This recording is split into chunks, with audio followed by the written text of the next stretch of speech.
Happy Mind, Happy You, where your journey to boundless possibilities begins. Keep up to date through radio, podcast and all the socials.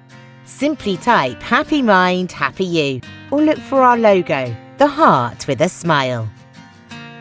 Hello, beautiful souls. Welcome to the show, Be the Change, inspiring others to be courageous and to take amazing steps forward to making positive changes in their lives. And today I have an amazing and beautiful guest with me. Her name is Jessica Lewis. And without further ado, Jessica, welcome to the show. Thank you so much for having me here, Colin. It's really lovely to be back again. Oh, it's been a while, hasn't it, since we caught up? Yes. Yeah. Yeah, it's been a while. So you've been Like a busy, couple I'm of guessing. years. Huh? Say that again, sorry. I just said I think it's been a couple of years.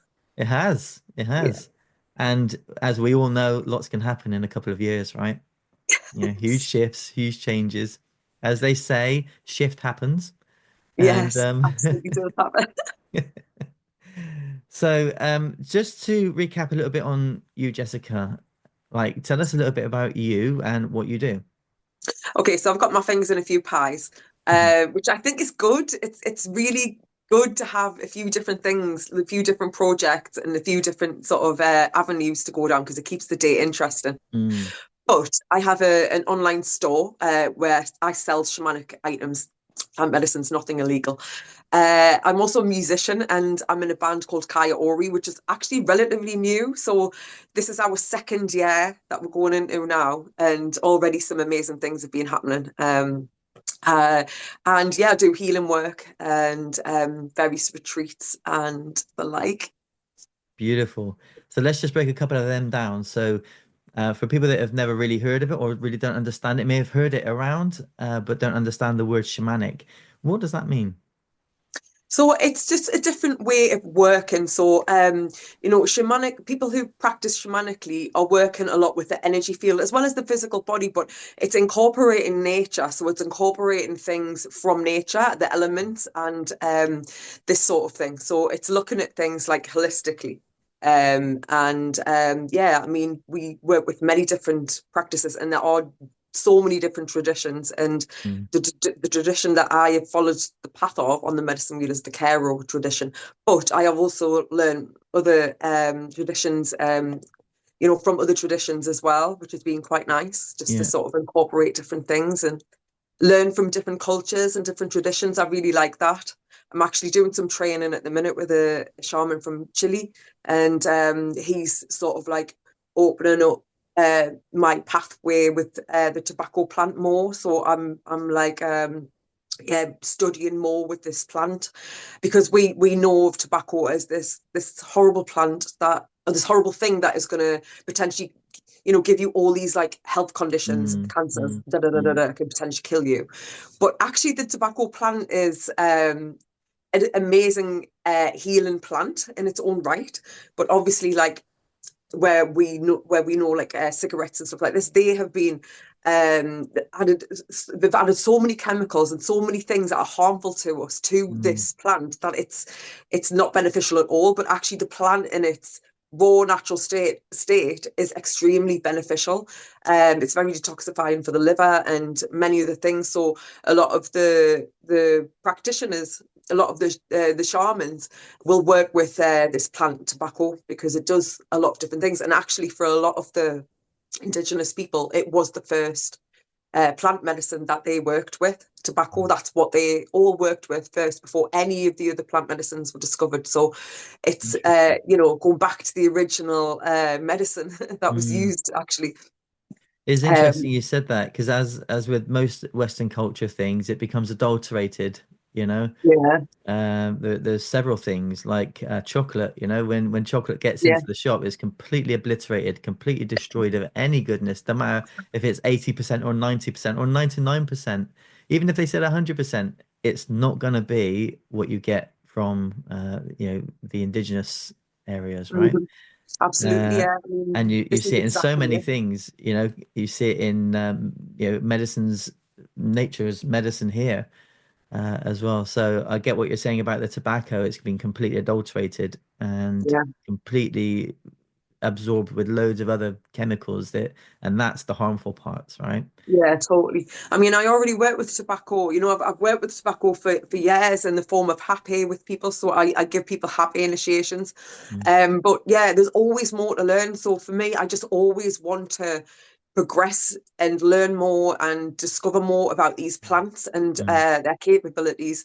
And not just plants, like other practices that I can do as well. yeah, In my work that I can incorporate in. yeah, And but yeah, I really do like how much you can do with tobacco and all of yeah. its different forms. So you're working with, so when you say shamanic, that's like working primarily like with earth spirit, is that right? And then also incorporating cosmic as well. Do you incorporate that Yeah. with Yes. shamanic So work? yeah, I mean, it depends on the healing that you do, but a lot of it involves journeying. Mm, That's not with plants or psychedelics. yeah. When you're studying and when you're doing your training, you have to do a lot of shamanic journeying. So this is opening up your third eye and journeying to a place where you may get information about what's happening with that person. For example, when I do a past life work with people, actually they are the ones that tell me what they're saying. I take them somewhere energetically. But for some of the things, like a soul retrieval, for example, I have to Mm, journey for that mm, person to see what has happened to that soul part or soul parts. Sometimes there's more than one. mm, So yeah, journey.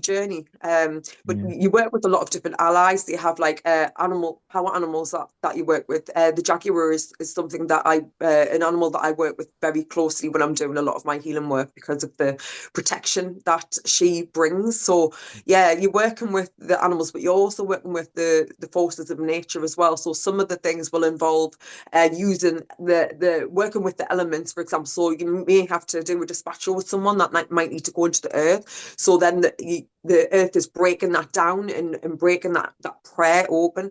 Um, and then Mm, sometimes you might use the fire element, so then you're making an offering to the spirit of the fire for particular prayers or something like this that people or things that people want to release. yeah. So yeah, it's very different dependent. I mean, I know many different healing techniques now, probably over 20. And so each person that I see, it's different each time. What I do with one person is what it's going to be different than what I do with the next person. And it depends on what they need, because not everyone's going to need a soul retrieval, but some people may have problems still that are affecting them from a past life. So, the work I do is very different from person Mm. to person. Yeah, I get that completely. And for those that might not understand that aspect, and I'm sure they do, but just in case, um, everybody journeys at some point in their life anyway, and we call it daydreaming, right? So we kind of Exactly. it's not to the level of what you do, but it's still we're going off somewhere in our mind. We go, oh, I was miles away. Well, where were you? And that is the similar thing to journeying, right? We go on a Yeah. little journey somewhere. Yeah, Yeah. exactly. It's very similar. Yeah. Actually, daydreaming is an amazing thing, and I don't know about you, but at school I used to get told off Oh, for daydreaming, and I can go into daydreams like like multiple times a yeah. day. Yeah. I just I spend yeah, most I'm of my just a time. daydreaming person. But I used to get bollocked at school for it. Sorry, am I Yeah. allowed to say that? You should see But my anyway, school report. And it always said, shows potential if he applied himself more, but he's yeah, always yeah, daydreaming. It's like, yeah, I I got was that away one. with the fairy, I That's was gone. funny. Yeah. Yeah, but daydreaming is actually an amazing thing, right? So at school we get told to not daydream, to stop daydreaming. Obviously, they want us to pay Yeah. attention to the lessons. Yeah. But daydreaming is an amazing tool. Yeah, it's an Mm, amazing tool. A lot of the ideas that I've had have come from daydreams. A lot of the yeah. ideas that I've gone on to do, and things that I've actually made a success of. I've birthed these ideas in the middle of daydreams, like just letting my mind like just go wild, just wander. Um, and yeah, so it's a great tool to use. Yeah, it's amazing. And the fact that we do have two hemispheres to our brain, right? And I think what they try to do in school is keep you in that one left The hemisphere. left, yeah, Yeah, and which is all about logic and everything else, which we need, we need to work out a few things, but we don't need to primarily stay there. And that yeah, closes down that creative aspect to us. and also Yes. limits the production of um oh my gosh, what's the word? It's totally gone out of my mind. So I've got the cat in the background, and I see that she's going to start swiping things off the shelf, The little which monkeys, she aren't they? often likes to do when I'm doing an interview. Yeah, Attention's not little on her, you monkeys. see. Yeah, yeah, Anyone that definitely. can't see, she's a little Bengal cat, and Bengals are notorious for their mischievousness, even Yeah, more she's than very your cute. your domestic cat. Um, yeah, your the word's gone completely out of my mind, but you'll know what I mean. If you do ayahuasca, it releases um, what's the chemical that's released into the brain? DMT? Yes, dimethyltryptamine. Thank you. Yeah, Yes. dimethyltryptamine, which is the natural thing that the brain produces, and that is what takes us into a daydream and what takes us into a dream in our sleep as well. Yes, yeah. And And they and the say that. science behind that as well is our brains are flooded with it the moment we're born, Hmm. and just before death, the brain is flooded with it too. You Yes. know, so it's Exactly. interesting. We naturally produce it. So when there's this whole resistance to it, it's because I feel primarily to do with the conditioning of, again, it's Mm, closing down that right hemisphere, stopping mm, that production of dimethyltryptamine, and mm. that then keeps us locked into a logical world where if it doesn't make sense, it can't be true. Yeah. Yeah, it's such a shame that the schools and things like that aren't encouraging people to develop their right brain more, because if you notice kids, yeah, when babies are born and they get a bit older, they always want to do singing and dancing, and they're drawing a lot. Like as they get older, they make believe and acting out things and singing and dancing, and all kids do this, yeah. And then when you get to school, it just, I mean, obviously they do have music, PE, all these things, art classes, stuff like this.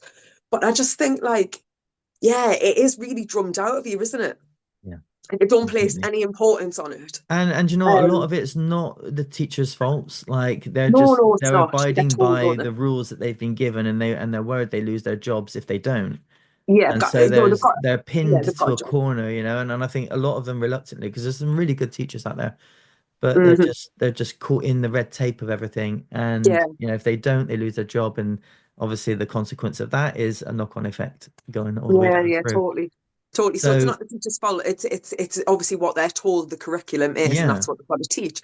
But if you look at schools like Steiner, Montessori, they're doing it so differently.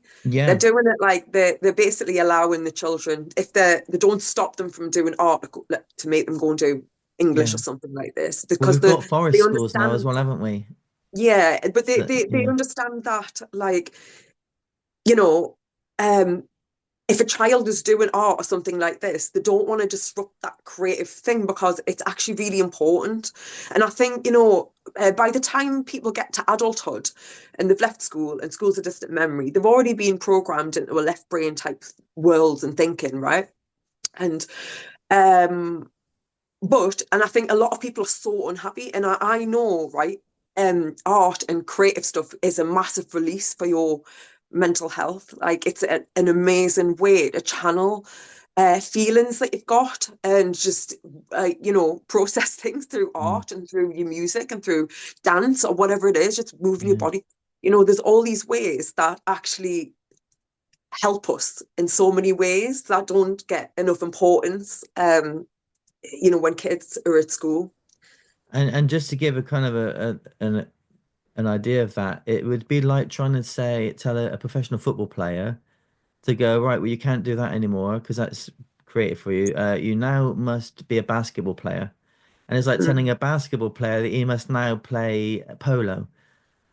Like it's be so foreign to them, and it takes them so far out of what they're good at, what they're naturally good at, and sometimes it's our life mission to be creative. Yeah, as well, you see all the artists in many different mm, forms, music, drawing, all different types of art, and that's their life calling. That's their expression of their uniqueness. And when we draw that back, we limit the self-expression, because self-expression is self-empowerment, right? absolutely, Mm. absolutely. And it is empowering, to express yourself, to have the confidence to express yourself. And I think like a lot of people feel held back by this fear. And Mm, there's a lot of people that actually, a lot of artists, musical, whatever it is, you know, whatever type of art, actually just scared to put themselves out there. yeah. We've all Yeah. gone through that. Have you gone through that? Yeah, absolutely. Yeah, I've gone through Absolutely. that. Absolutely. And when I found the courage, I got thrown off Facebook. How hard do you want it? How Uh, much do you want this, Colin? Right. And I was Um, like, well, I'm still in. but this is the thing, we've all got to go through this, yeah? This Yeah. thing of the imposter syndrome, or I'm not good Yeah. enough, or Yeah. no one's going to say it, or whatever it is, Yeah. whatever story it is that you're telling yourself. We've all got to break through this. Yeah. And the thing is, yeah, I used to be like, oh, I'll just, at one point, at some point, I'm just going to feel confident all of a sudden to do it. It doesn't work like that. You have to push yourself. Like when you have that fear of not wanting to put yourself out there, you've just got to do it, In because coaching, we say there's no there's not sorry. going to be a day Mm, that you just wake up and feel like, oh, I'm all of a sudden confident to share my stuff now. It ain't going to happen. You've just got to do it. You've yeah. just got to do it. You've just got to be brave and put your stuff out there. Yeah. I heard with coaching, we say that there's no comfortable in change. You know, like change isn't comfortable. It's always going to push you a little bit further. And if you're not feeling it, you're not really pushing yourself. You're still staying in that comfort zone, which is a very dangerous place to be because, you know, we only do just enough. So we become only just enough for ourselves, not more than enough for ourselves that we've Mm, always been. But that steps us neatly into the first part we're going to look at today, which is fear. mm. Yeah, and you've already expressed some of what fear is and stories. Yeah. So Yeah. fear is there in us all to keep us alive. That's what it's for, right? It's to keep us out of danger so we don't just sail into things willy-nilly and end our life early doors. So Yeah. fear is there to keep us safe. It's there to keep us out of trouble, out of danger. We are born, so we are born with two true fears. One is the fear of death. This keeps us alive. And the other is the fear of the unknown, right? All other fears are learned. They are Hmm. passed down, handed to us on a plate by our ancestors, just passed down the family line. Even in our DNA, Yeah, exactly right. stored It's in the there. We DNA. can't Yeah. get away from it. But Yeah. the truth is, yeah, there's many different ways that we give our power away. Okay. One of the ways that we give our power away is through fear. Yeah. Fear of things that are just like not going to happen, that are holding us back. So things that you maybe, I don't know, there's so many different scenarios that you could give, right? But all I know is the things that you fear, when you just push through that, that's where the gold is. My Mm. favorite quote in the world is, the cave you fear to enter holds the treasure you seek. And it's so true, because often a lot of the things that we fear are never going to happen. These things are not going to happen. If Mhm. you just think of all of the things that you've feared, percentage wise, how many of those things have not happened? Probably 99% of it, yeah. A very small percentage of these things that you fear will actually happen, right? It's Mm. such a small amount. But when we understand that these fears are coming from unresolved wounds within us, they're coming from parts in us that haven't healed, that are still traumatized or don't want to repeat, uh, the sense, a repetition of something that's happened in the past, it'll bring up fear. But the thing is, yeah, a lot of the times this is blocking us from our growth. It's blocking us from achieving things. It's blocking us from living a better life, because we're ruled by this and not this Yeah. and not this. Yeah. So, the mind is there to help us, to keep us safe, Yeah. but it We will have two also block minds, right? you. Whether people know we're born actually with we're born with one mind to begin with, which is the subconscious mind. That's why children of like 4 years old can pick up multiple languages, play multiple instruments, until they're about 6 or 7 years old. Then Hey, there's this delivery. reasoning factor that happens. So we start to reason the world, and then that this kind of layer goes across, Mm, and then it becomes harder to then program ourselves to new ways of understanding. There's an old saying, it says, "Give me the child to the age of 7, and I'll show you the man." because they Mm, know if you get them till 7 years old, then they're locked in, like yeah, with belief systems. yeah. So, And the subconscious, like you said, is there to protect you. It's not there to stitch you up, but unfortunately, it has no understanding. It doesn't know right from wrong. It just goes what's impressed upon it through repetition of thought. So it will just keep replaying the same thing every time, even if it's to our detriment, and our own self-sacrifice in the sense of losing. So maybe an abundance of money or an abundance of friends or whatever it is, it kind of locks us in, steering us away from there, not intentionally, but it wants to do something called, and the great Bob Proctor, have you heard of him? mhm. Yeah. So I remember him saying so many times, he says, most people tiptoe through life, hoping to make it safely to death.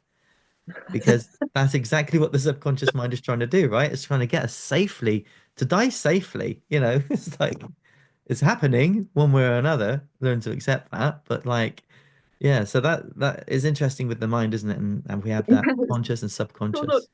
yeah, so it comes down to this. Do you want to tiptoe through life to death? Or do you want to like blast through it, skipping and singing Right. and dancing, Yeah, because having a great time consciously along we the way? want consciously everyone would love to have £1 million in the bank, right? Like consciously everyone would love that. But it's not here. So it's not a conscious thing that's actually responsible for that. We know it's a subconscious thing because there's something in the way of that. Otherwise, we would just do it. Yeah, exactly, exactly. Well, everything is ruled by the subconscious. Your subconscious brain is responsible for 95% of the stuff going on there. Yeah, it's, Yeah, it's a high percentage. yeah. So we're only aware of 10% of what's going on. What we're aware of is literally the tip of an iceberg. It And really yet, is the tip of 20 an years iceberg. ago, they thought that was the other way around, right? They thought it was where we had 90% conscious awareness and ability to change things, and only 10% was beating your heart, making your blood flow. It's like, but then they realized through neuroscience and seeing what neurons can do with neuroplasticity, and then they went, oh, we got it completely wrong, you know? Mm. Hmm. Yeah, yeah, exactly. So this is the thing. So getting back to fear, Mm, so a lot of this is subconscious. It's subconscious, okay? And there are parts to us that are unhealed, that are responsible for these subconscious fears and thoughts. So, you can have compassion with these parts of yourself, right? The worst thing you can do is have judgment on these parts of yourself, like judging this fear that you may have about putting yourself out, like, oh, whatever it is, right? Um, whatever fear that you might have going on. And just actually recognizing it for what it is. So recognizing that this is a part of you that is scared of failure or scared of something happening or not working or something like this. But the truth of the matter is, um, we can handle it if it fails. We can handle failure. A lot of people are scared of failure because they think that it's going to be the end of the world. But the truth is, yeah, failing is not a bad thing.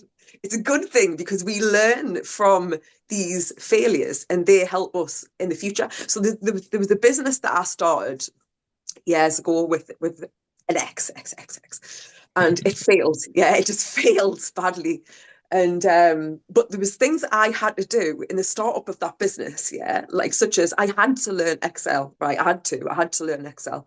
I had to learn some things. And then this business, we were like the same work and we jacked it in.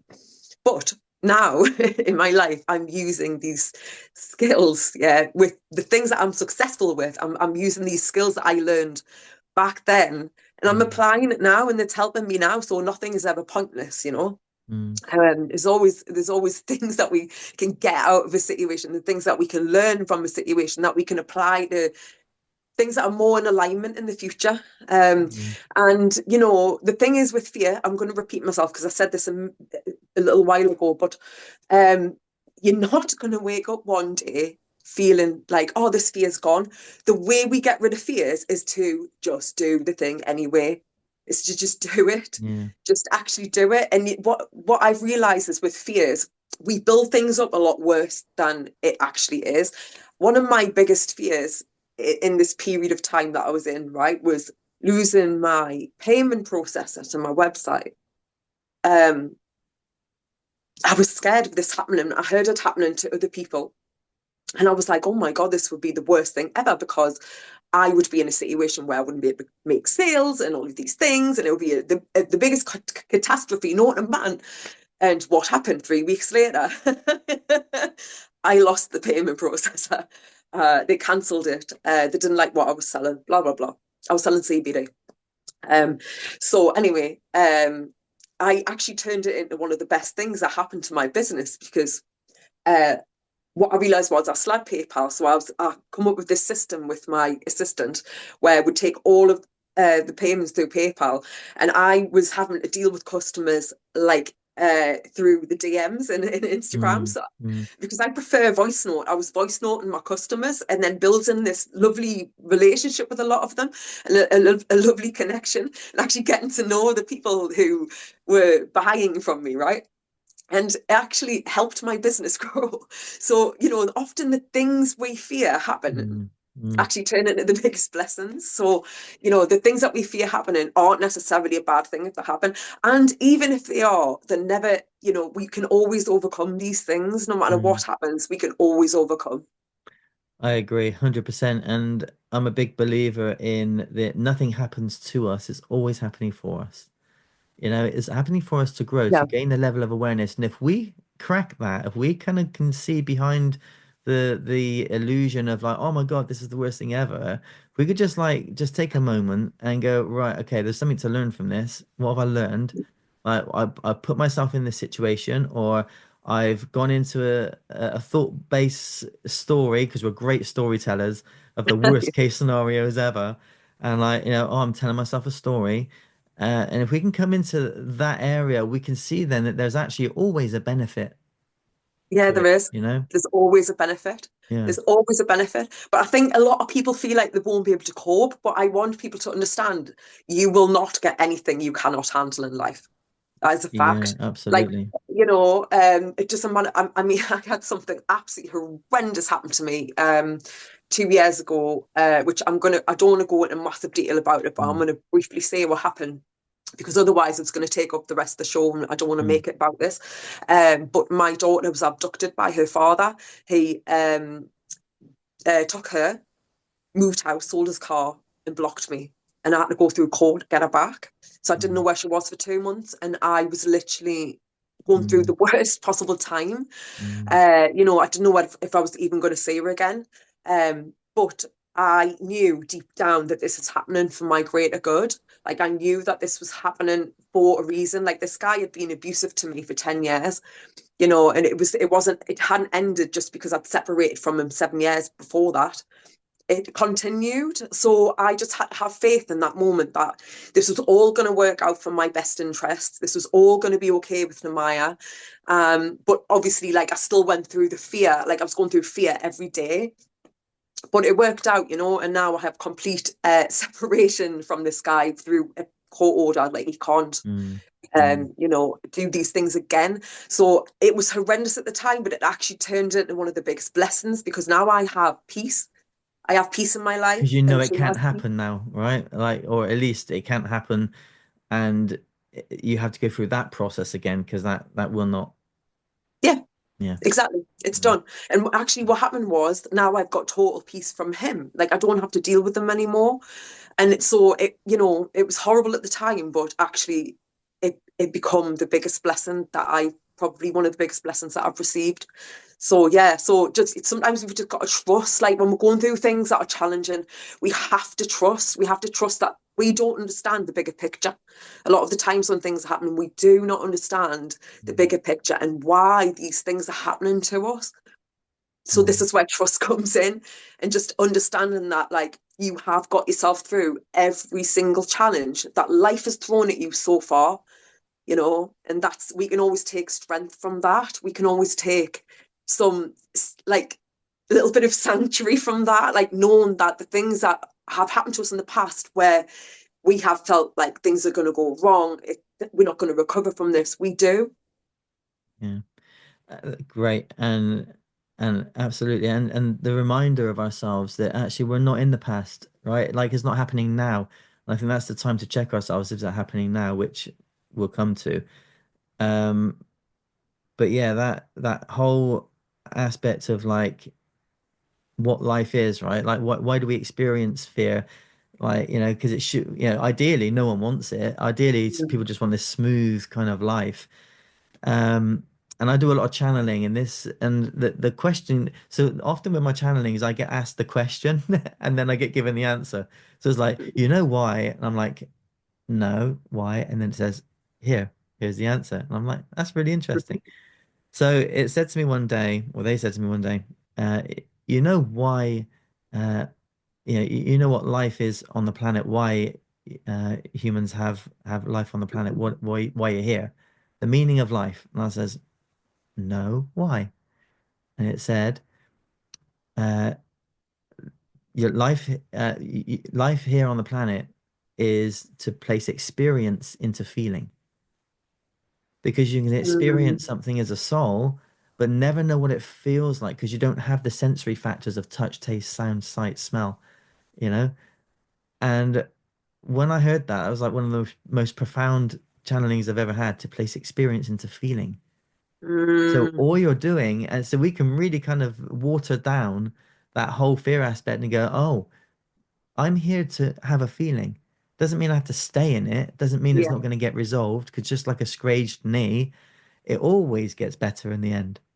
Things always move absolutely. forward, you know? They really do. And another one of my favorite quotes that it reminds me of, and I used to literally, this was my mantra for years. Yeah. Everything will be okay in the end, and if it's not okay, it's not the end. You know, Right. Yeah. if something's not okay, that means Yeah. you're still in it. It's still happening. And It hasn't resolved yet. if we look at a past trauma, right?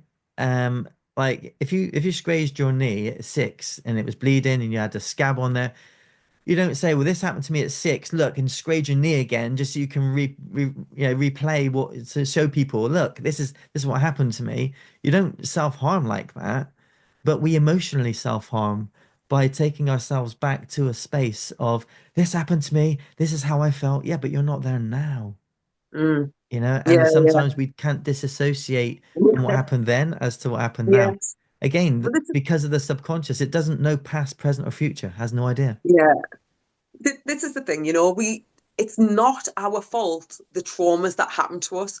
Yeah. We're not, sorry, 2 seconds.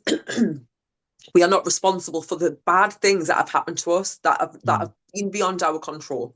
Okay. However, we do have a responsibility to t heal the mm, ways that we are allowing these wounds to affect other people. mm, mm. So, you're not responsible for your original wound. Absolutely not. However, how is that now like being projected onto other people?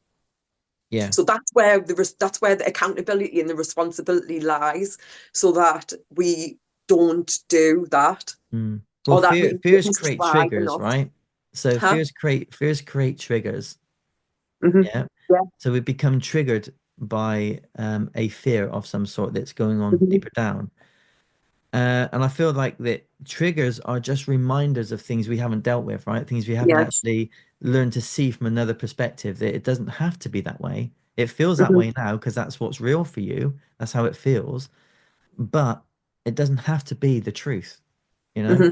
There's that thing, isn't it? There's three truths. My truth, someone else's truth, and then the truth, Hmm. Yeah, that's so true. you know? This is the thing. I think a lot of people are aware.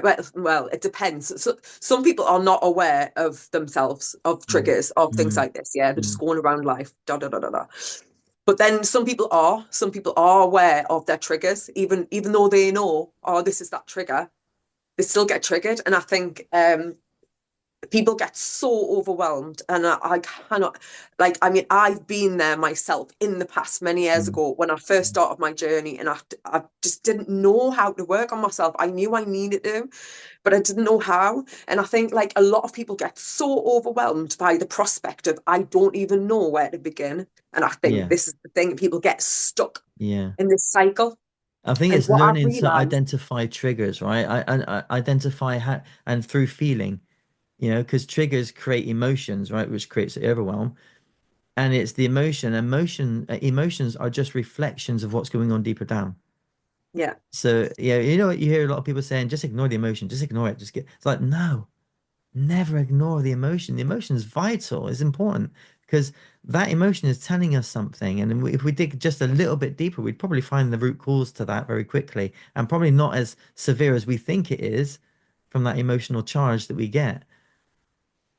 It's just creating awareness. So what would be your solution to that of creating an awareness to there's a trigger happening here?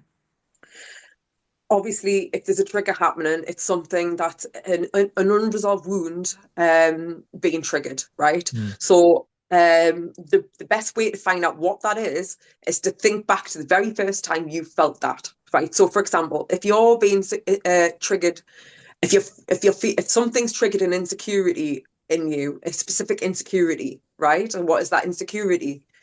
And when was the first time you felt that? That's probably the earliest memory that you've got. That's probably when this imprint was made. But the thing is, you know, um, a lot of people are overwhelmed and they don't know where to begin to heal this wound. But what I've realized recently is that actually, it can take people a whole lifetime to heal a wound, if at all. So, I believe that it's possible to heal any wound, any emotional wound. But the reality is, a lot of people are going to carry their wounds to their death. So, what I want to say to people, and this is what I've realized, right? Work on your communication. Because if you can mm, work on your communication, you can mm, express when your trigger has happened and not project it onto the other person. You can sit down in a way where you can articulate what you want to say and not project it. Because I think this is where the problems are coming in with people. Because, everybody has wounds. Every single person has unresolved shit that they mm, have not dealt with yet. mm. But the mistake people make is that they project it on other people. They don't take accountability, they don't take responsibility. And the way they communicate it is shocking. Yeah, So, I think yeah, what people have to do is if they cannot feel like they can heal this wound or they can at least try and like address it a little bit, work on your communication. yeah. First and foremost, work on your communication because at least you will not Communication with yourself, first of all, you communication would with say? yourself, but Yeah. especially if it's to do with another person. For example, if Mm, if you've been triggered and you need mm. to mention this to someone, then you need good communication because it can turn into a battle very Yeah, quickly. yeah. So this is the thing. It's like, if you feel like you can't address this wound and put it to bed once and for Mm, all yet, then at least work on the communication so that when you need to express to someone that you're feeling a certain way, then you don't cause more of a situation. Do you know what I mean? yeah, Does yeah. this make sense? Yeah, So absolutely. so working on the communication is key because at least then you can communicate your triggers in a way that's not projecty. Mm. Because if the other person feels like they're getting attacked or blamed, then this is where problems So this is start. when we step into the realms of then ego, the, right? then the other person's going to get frustrated. So if we can Yeah. learn to communicate ourselves in a way where it's conscious, then this is going to be and having a big impact on people's lives. Mm, The other thing is take responsibility. If you project onto someone, yeah, take responsibility for that. If you mm, project this wound, and you shouldn't have, then take responsibility and take ownership of mm. your self for whatever Yeah, it is you've done. yeah. And reminding yourself that this could be something that people could take away with them. Remind yourself that, wounds do not exist after they've happened, right? Like once an experience has happened, it's not happening now. What we're left with is the collateral damage of what happened, yeah, but it's not the thing Mhm. itself. Yeah, Because I would say to someone, if you think that wound is still happening inside you, show me. Show me where the wound yeah. is. Show me that it's happening. It's like all we're going to do is go into a memory. The problem is though, Colin, right? I mean, I don't know if you know about parts work, but we have parts. So the shamanic view of this would be a soul retrieval. Hmm. Okay. The Hmm. psychological view of this is that it's a part that's been shut off Yeah. from the rest of the system. Yeah. So the problem is it's this part Like that probably shards, isn't it? this Like a this this shard. part this part Yeah. doesn't even know half the time the rest of the system exists, Yeah. and this part doesn't age. So if that part was created or separated even when that person was 5, that part is still 5 and it's still stuck in a loop. It doesn't know. So until we can integrate these parts back into us, they're always going to be there. You know, our self, when we're centered, is logical. You know, Yeah. we know these things, but then when these parts get triggered, it floods the system and it takes over the system. That's why you get a lot of adults acting like children, because they've been flooded. The system has been flooded by Mm. a 5-year-old part Mm. or whatever it is. Do you know, in Um, Western culture, we call it inner child, right? mhm. You know, our inner child. But actually, when we're looking at soul retrieval and soul wounds, we're, or aspects of ourselves, we're talking the same language, except we've learned it in the Western culture in a different way, right?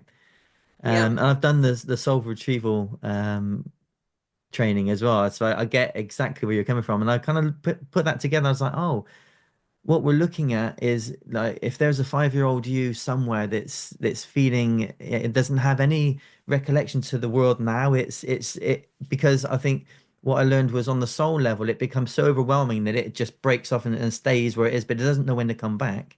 Yeah. It's like it's just there, and we have to kind of bring it back and say, hey, it's safe to come back. And that's similar to what we Mhm. do with inner child work in from my perspective with Yeah. tapping EFT.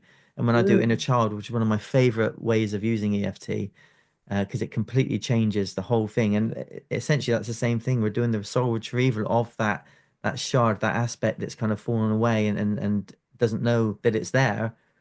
And you Mhm. get to change the whole picture of it, which is beautiful. So Mm.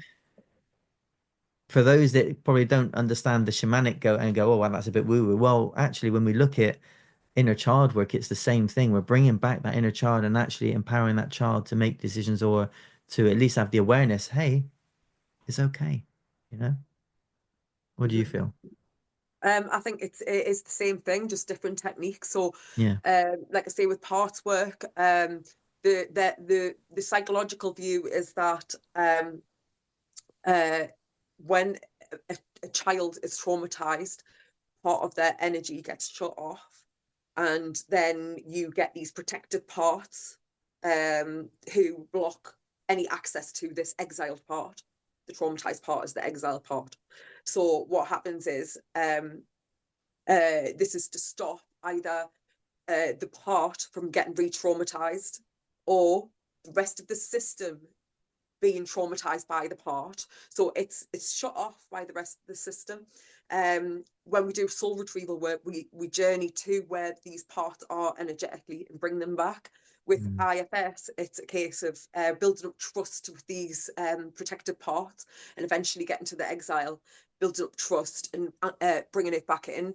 yeah. So yeah, in a child work, it's all the same. It's all accessing these wounded parts, because essentially this is where it's all stemming from. It's all Mm, stemming from these early years. And, you know, going back to what you were saying before about the child up to 7 years old. So I don't know if you're aware of this, but when a baby is born, it's born without a developed energy system. Okay, in the first year, so from when the baby is born up till the age of 1 years old, the root chakra is developing. So this is governed by the safety with the mother, the security with the mother. So this is why it's great. A lot more people now are doing attachment style parenting and really keeping the baby close, especially in that first year, because this is where the baby's root chakra, its security, how it's going to feel secure and as an adult as it grows. And then the first to second year, the sacral chakra is developing, and then so on each year up to the age of 7. So that's why those years from 1 to 7 are so important, mm, because a child is like a sponge. They have no energetic protection. Not really. It's not yeah. developed. They don't. Yeah. The It's not reasoning complete until factor. 7. Yeah. Yeah. Yeah. So yeah, it's like good to be aware of this. So when we link it back to like our wounds and things like this, a lot of these things, you know, have happened in these formative years, like in these 7 years when we haven't had energetic protection, and we do take the full force of everything on. Um, I mean, obviously, things can happen in your teenage years as well. These are really tough and challenging years, anyway, as a human, Mm, to navigate, especially in this day and age now with hmm. the way things have changed, social media and all of this stuff that wasn't around when we were younger. So yeah, a lot of stuff happens in these early years that affect us now in adulthood. Yeah, I agree, 100%. So we've come through, we've identified fear and triggers and what it leads to the overwhelm. And then obviously the inner work is the inner child, or the different states, as you, what did you call them? I forget what you said. I knew them as shards, but what are they? Heart. Parts. Yeah, yeah, Yeah. same thing. Yeah. So we've gone into like the inner work of how we can actually retrieve that. Um, and obviously you said the word responsibility as well, you Yeah. know, and there's another word I would use. It's the same thing. But there's another word I would use that just on a psychological sense, it changes our perspective, which is, and you mentioned it earlier as well, which is accountability. Hmm. And it's being accountable. So sometimes when we say responsible, wow, that's a big pressure for a lot of people, especially if they've got responsible jobs or they're responsible home, parents or whatever. So that, or maybe growing up, there was a lot of responsibility that they may have failed in or felt pushed upon them, whatever it was, whatever their story is.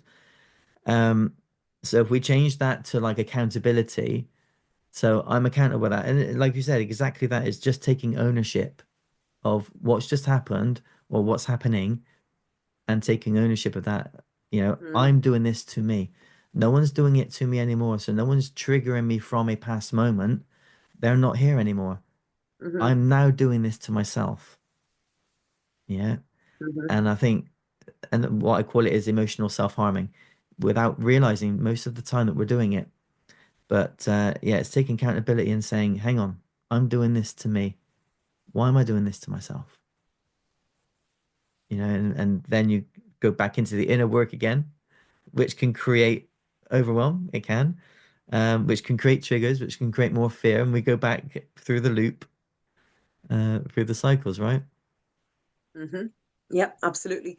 But I think like it's really important as a human to be able to hold yourself accountable and take responsibility when like you've, because the thing is, yeah, if someone comes to you and says to you, the way that you have made me feel, like let me Hmm. rephrase that, I am feeling like this because of these actions, then like, if you feel like that's fair, then you've got to take accountability for that, if Hmm. like, because if somebody's feeling a certain way, it's not really Hmm. up to us to say, nah.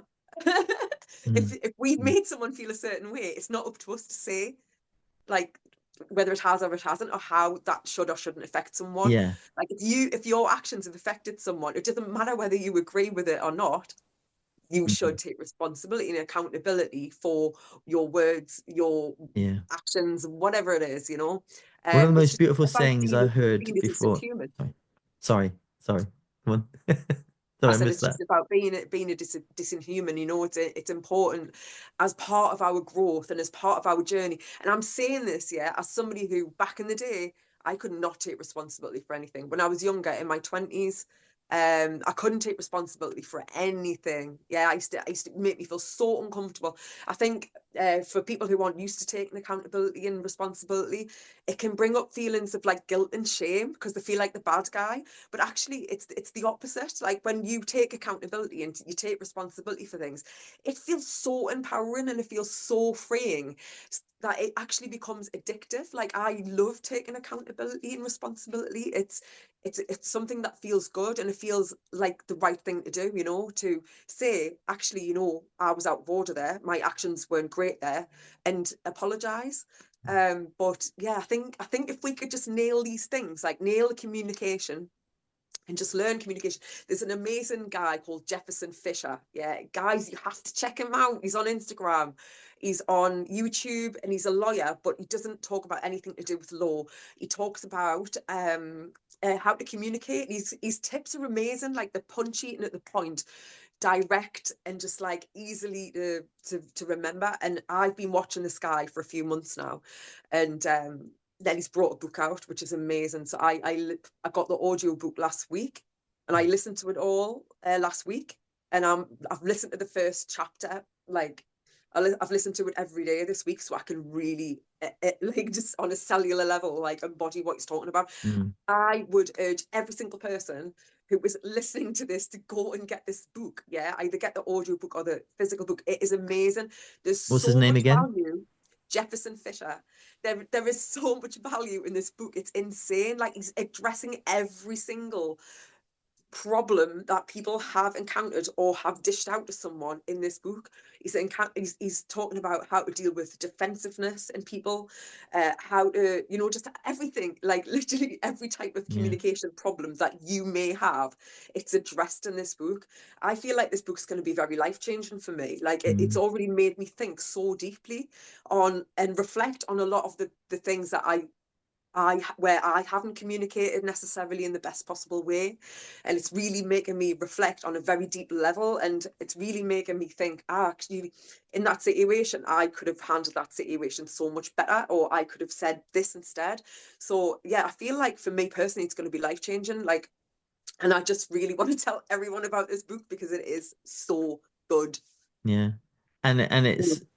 it's amazing you shared that. So thank you for that. And also, it depends how we've learned to understand accountability and responsibility, right? It's like, what were we taught about that? Because if you look at when we're growing up, we're told you shouldn't have done, and it's all about like Yeah. that different type of accountability or Yeah. responsibility. So our inner child certainly wants to go, no, mate, I'm not Yeah. having any of that, not to do with me, it's to do with you.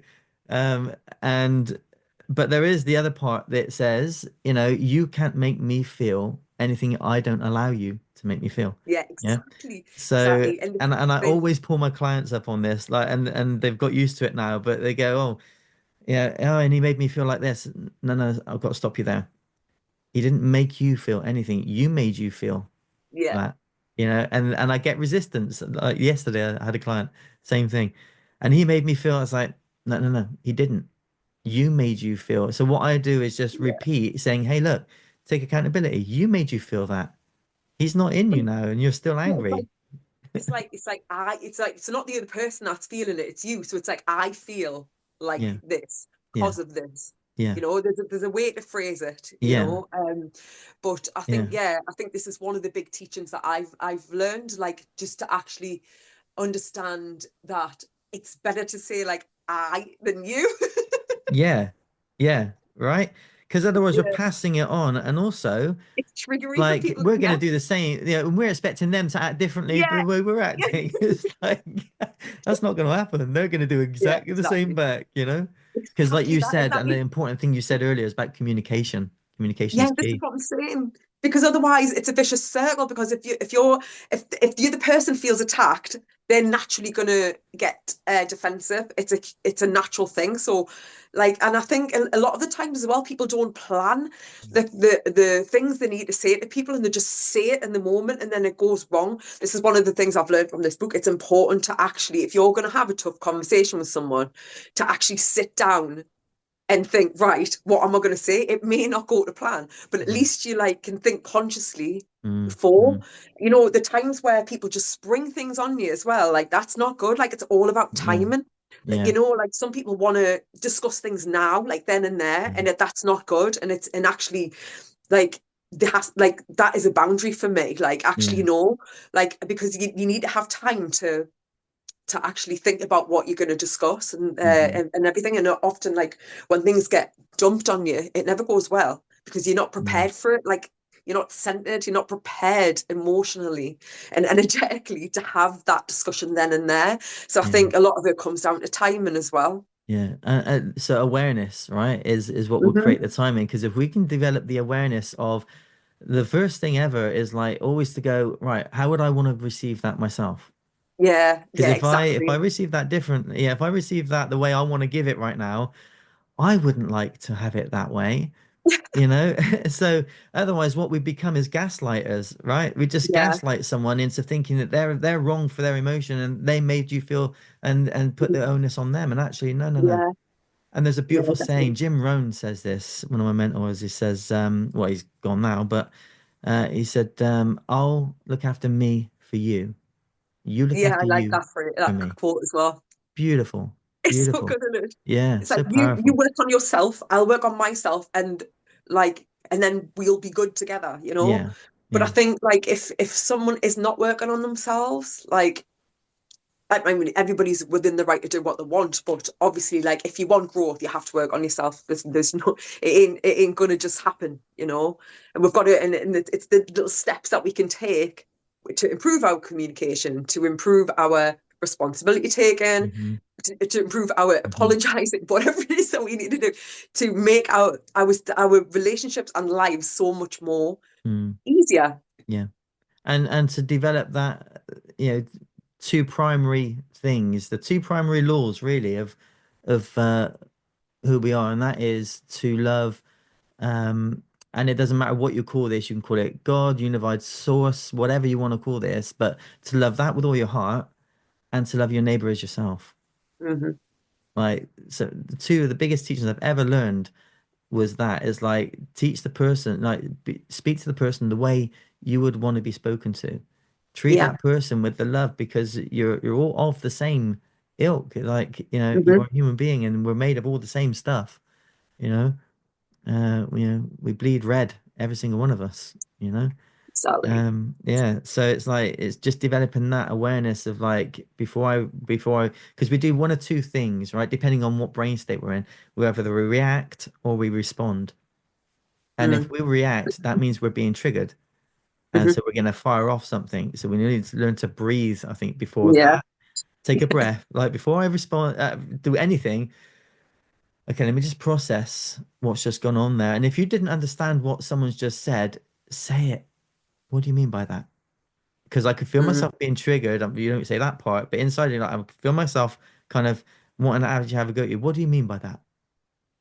And give them a chance Yeah. because they might not actually mean it in the way that we're perceiving it or the way that they've said it because they've said it in a way that they haven't even thought about really what they're saying or how they're saying Yeah. it, you know? And Yeah. you know, so what do you mean by that? And then that becomes a response rather than a reaction, you know? Yes. And that's the difference between love and war, baby. Yeah. Absolutely. Yeah. Absolutely. Yeah. So, but I love what you said about communication. That's key. Communication with yourself, communication with other people, and being kind to yourself. Because like, if you've gone through trauma and heartache or whatever you've gone through, no matter what you've gone through in your life, like you don't deserve to punish yourself anymore. Yes. You know, like it's time to start being kind Or to the people. yourself. Or Yeah. the people. Absolutely. Time to be You kind know. to yourself. Be kind Yeah. to you. Start with you and show people how you change. And they'll go, oh, you're different. Mm. Yeah, I know. I've learned to do this. Hmm. And then they go, oh, they feel a bit inspired by you because it's like, well, they've changed. Or they move completely out of your life because you're not in Yeah. Yeah. that vibration anymore. You're not in alignment with what they were used to, that to and froing, right? Hmm. You Absolutely. know? You know, if you make these, if you just take these steps, Mm, then life does get better, you know. yeah. Um, because it feels good to know that you're not going to make the same mistakes again. Like it feels And really if you good to know do, that you've and if you educated yourself do, to a point where, you know that actually I've got a completely different way of thinking now, yeah. and I know I will not go back to Yeah. those old patterns But they can happen, and we can fall down that same hole again and again if and you again. stop working on yourself. But we got to stop taking it personally, right? We've got to go, Mhm. well, next time, next Mhm. time, what happened? Like, certainly analyze don't analyze, but analyze. And that's the difference, isn't it? People take it too far and they Yeah. analyze it's like, no, no, just Yeah. analyze what happened. And then, like, well, next time, Yeah. I aim to improve myself there, you know? Well, it's a constant work. We're constantly, so it's no good like doing some work on yourself and then going, oh, I've done that now, and then stop. And it doesn't work like that. Like we've got to like keep I've it had up. So clients like that. They go, right, I've learned everything now. yeah, It's like those that think they've learned everything have actually learned nothing at all because it's like, yeah. There's always so much more to learn about ourselves, you know, yeah, and there's always improvements to be made. But either way, we've still got to do the maintenance and the upkeep. So what we've learned, we've still got to like make sure that we keep that up. And yeah, then, you know, as long as we keep working on ourselves, then the problems that we're having in our lives will get, you know, easier and Mm. easier to deal with, basically. And I think staying, working on ourselves means staying present Mm, because that's the only place change happens, right? It's like now mm, is the only thing you have. It's all that you yeah. have. It's now. Hmm.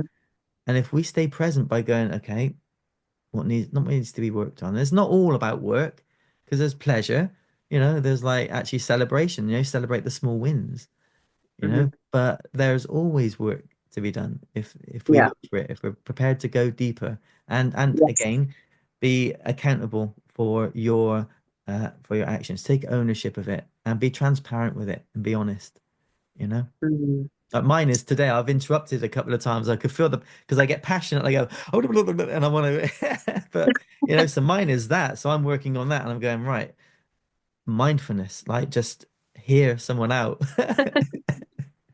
But it happens, right? We're human, It and it's all happens. It good. Yeah, happens. Trust yeah. me. We all do it from time to time.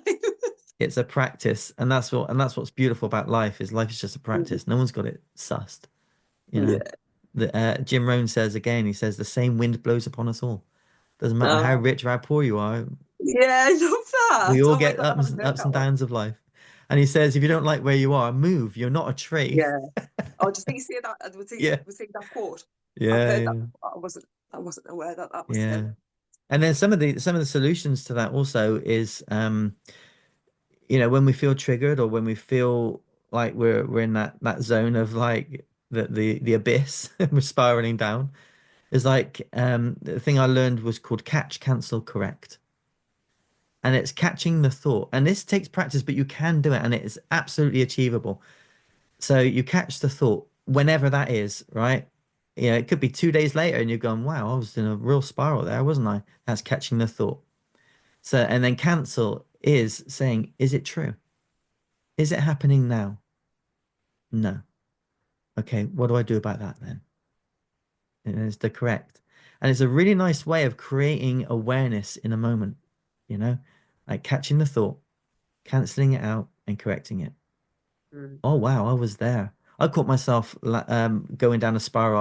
I was just driving not very far away, and I went into this complete storyville, this whole story, and it's expanding. It's going into something that it didn't need to go. And then I caught the thought, and I was like, wow. And I laughed to myself in the car out loud. Lucky I was on my own. But I laughed to myself in the car out loud. I was like, wow. I said, wow, that was good. You almost got me. That was really impressive. I am so impressed with that. Like you nearly got me there. And I was able to get out of that really, really quickly and then just kind of put in a different thought. And that's how quickly you can come out of it. But it's a Mhm. practice, but you can definitely, definitely improve on where your mind takes you as to where you want it to be. Yes, absolutely. Mm. I absolutely agree with that wholeheartedly, Colin. Yes. Awesome. What have you got coming up, Jess? Everything.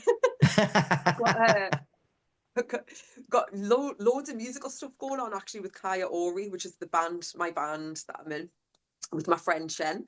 And we've got loads of different festivals coming up. If you go on the Kaya Ori Instagram page, which is Kaya, Kaya underscore ORI, Kaya Ori. You can see What does all that of the, mean? it means soul prayer in Shipibo. Shipibo is an indigenous language from a tribe in the Peru, like in Peru, in Pucallpa, they're sort of like in that area, and in Iquitos. So yeah, that means soul prayer in their language. Because that's what music Beautiful. is, right? It's a prayer for the soul, I think. Well, So universe we look means at one music. one voice, right? One song.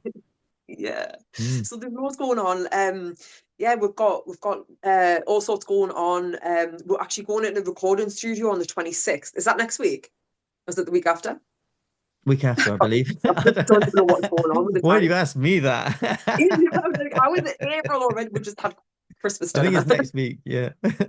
Yeah, so we're going into the studio next week, maybe, to record some music and to do some like live videos and stuff. So I'm really looking forward to this. Like, there's some exciting things like going on in the background that I haven't like blah blah blah blah, blah yet. Hmm. But yeah, all good, That's amazing. all good. Yeah. That's amazing.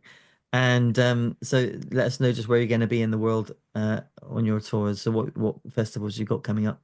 So I've got Healing in the Woods, which I'm excited about because Clive de Carl, so we're performing there, I think on the Saturday night. I don't know, it's not exactly locked in yet. It's in Essex.